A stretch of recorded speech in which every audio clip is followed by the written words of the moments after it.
Most of us don't spend any time doing the manager work in our business, and we're just completely entrenched and distracted by the technician work, the doing the transactions, the saving the deal that's blowing up right in front of us. This book lays out a mindset of building a franchise prototype that could actually scale without you having to do all the work.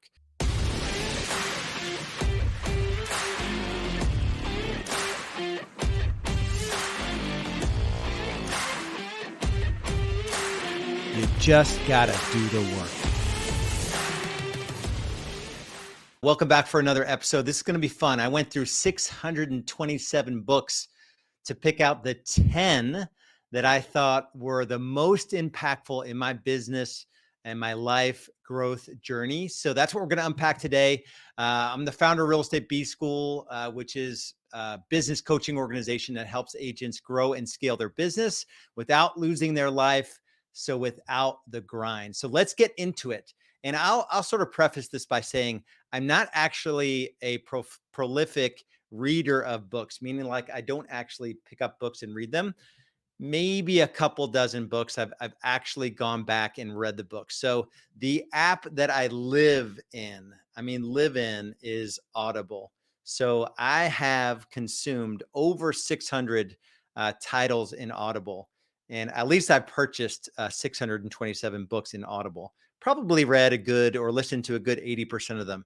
So this list does not really include all the health titles that I've like my physical body and a bunch of faith-based books and all of that. So it's probably less than 627 that are just business.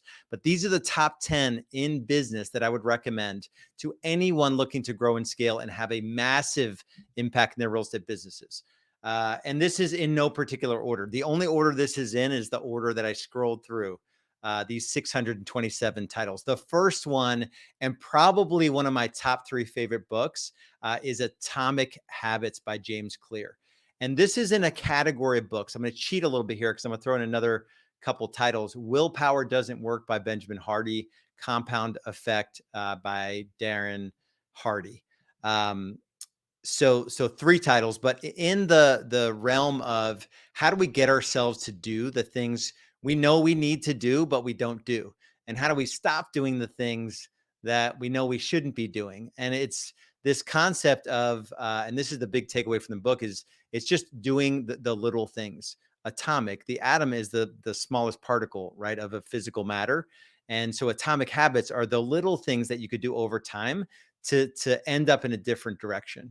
And one of the quotes I love from the book is, we're something to the effect, we don't rise to the level of our goals, we fall to the level of our systems. So something as simple as, and I do this pretty much every night, I go to sleep in my gym clothes. So I know that I'm going to work out in the morning. I'm like, what am I wearing my gym clothes for? Oh yeah, I've got to work out today. Every day I try to get a 45-minute workout in.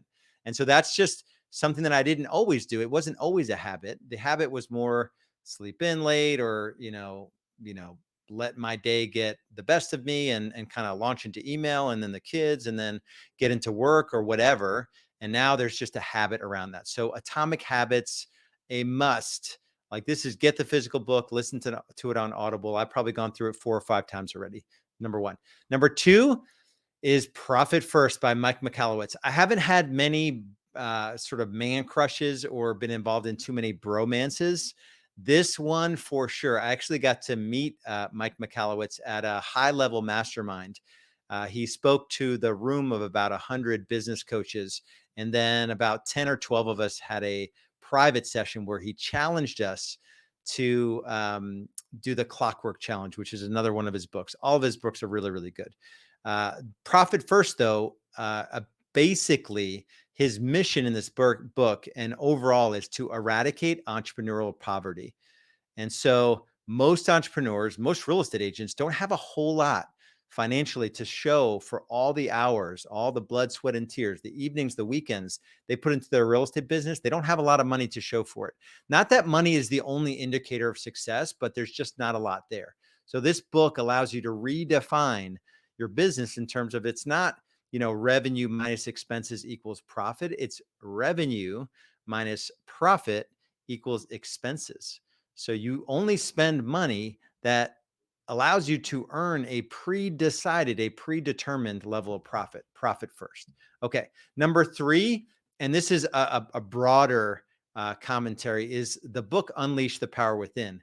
It's by Tony Robbins, but the first personal development event that I went to, I guess outside of I was already coached. I started coaching. I got a real estate coach in April 2007. I only got into real estate in March 2007. But the first personal development event I went to was a UPW, Unleash the Power Within. It was in Long Beach, California.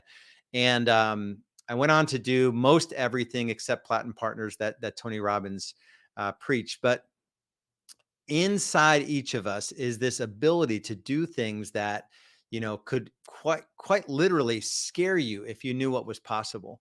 And so just opening my mind to the things that are possible if I could just get out of my own way, and I can sort of rewire some of these limiting beliefs that maybe came from my childhood or whatnot. This is a cornerstone work that I feel like everyone has to go through a UPW, or at least read the book Unleash the Power Within. Number four, and you guys, if you've been around the podcast for a while, you heard me talk about it, EMyth Revisited by Michael Gerber. Inside of each of us, there are three distinct personalities, the technician, the manager, and the entrepreneur. Most real estate agents spend no time thinking about the future of their business, which is the entrepreneur. The manager helps build out the future, but most of us don't spend any time doing the manager work in our business. And we're just completely entrenched and distracted by the technician work, the doing the transactions, the saving the deal that's blowing up right in front of us. This book lays out a mindset of building a franchise prototype that could actually scale without you having to do all the work.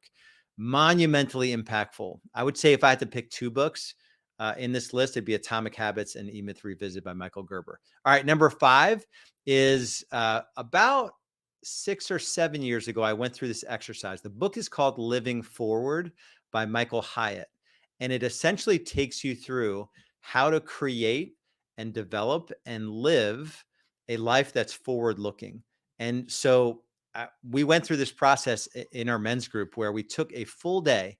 It actually took me about 8 or 9 hours the first day, and I worked on it 2 or 3 hours to put together this life plan where in the book, he talks about, drifting in an area of life. So drifting in your marriage, or drifting in your physical body, or drifting in your financial world, right? Your financial picture. A little bit, kind of like Atomic Habits, but a little bit of drift in your marriage can lead you to the point where the kids go to college and you're like, who is this person? I don't want to be married to you anymore. Versus this awareness through a life plan where one of the categories that I pay special attention to is my marriage, right? I can get consumed with the kids and my businesses, and my wife can get consumed with the kids and her ministry, which is her podcast, Everyday Miracles Podcast. If you haven't checked it out, check it out, by the way. Shameless plug. Living forward, this ability to have a life plan, and you have accounted for each of the areas of life that are meaningful to you, is really, really critical. So that exercise, yes, it's a big investment of time, but it will change forever the trajectory of your life and your business. The next book, number 6, is Turning Pro by Stephen Pressfield. And there's another book, I think it's called Do the Work, and the War on Art. So he's got several books that are essentially themed around, if you're playing the game of business at a pro level, or the game of marriage at a pro level, or the game of parenting at a pro level, you don't get shaken by the highs and lows. So I use the example of Tom Brady in football. And it didn't work out for him in marriage because he was so focused on football, apparently. But the stories about him when it came to winning, and turning pro, he, would win the Super Bowl and be back at practice and training the next day, apparently. So, and if he lost, he would go back to training the next day. So he wasn't motivated by the wins or the losses. He was just going to do the work required to play the game of football at the highest level. So let's take an example in parenting. I'm not going to get thrown off my game if my kids do something that is, not the right thing to do, and just whatever situation they get themselves in. I'm not going to let that low point impact me showing up consistently, or when they do something really amazing, right? I'm not going to let that, get in the way of me disciplining them the next day or whatever. So turning pro in real estate, it doesn't matter if you're 5 minutes into your lead generation time block and you set a listing appointment. The pro keeps working for the entire time block. The amateur says, I got a listing appointment. That's pretty good. That's a win for the day. Let's go do something else, right? So are you turning pro in the business? The seventh book is, and I'm going to lump a couple in here, by Stephen Covey. His lesser known book called First Things First, and then of course, 7 Habits of Highly Effective People. But the First Things First book really helped me, and will help you get clear on what your true priorities are for this season of your life. Oftentimes, we will compare ourselves to someone, I'll use an example of, someone who's not married, 30 years old, and they're crushing real estate.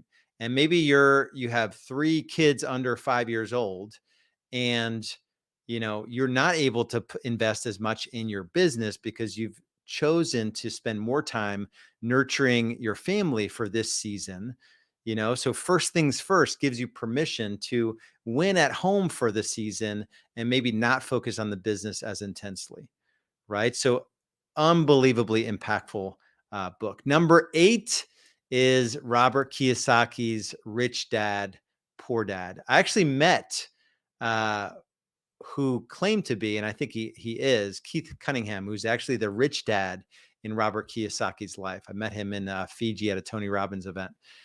So Rich Dad, Poor Dad is all about, looking at, there's 4 quadrants. There's, being an employee, there's being self-employed, there's being an investor. I forget what the 4 quadrants are, but you want to be on the right side. You want to be, have leveraged income and passive income. So leveraged income is building a business. So when I read this book, I was like, oh, in real estate, you could be an employee or self-employed. That's the left side, employee or self-employed.